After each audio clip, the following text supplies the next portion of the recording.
আসসালামু আলাইকুম। আমি লেফটেন্যান্ট KSM ইন্তিসার ইনজামাম, বাংলাদেশ নৌবাহিনীর একজন।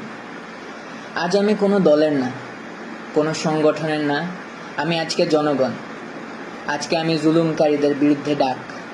আমাদের নেভাল একাডেমিতে ঢুকতেই শেখানো হয় আল্লাহর পক্ষে লড়াই করো।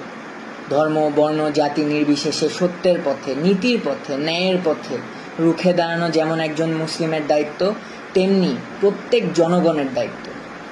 আজ আমি প্রত্যেক জনগণের জন্য সেই ডাক। আমার এই ডাক কতদূর যাবে আমি জানি না, তবে বন্ধ করানোর জন্য রাজাকার, BNP ইত্যাদি নাম দেওয়া হবে। দাড়ি দেখে বলবে আমি জামাত শিবির, তবে আমি একজন বীর প্রতীক সন্তান। আমার বাবা আর্মিতে ছিলেন এবং মাননীয় প্রধানমন্ত্রী আপনার সাথেই SSF-এ চাকরি করেছেন।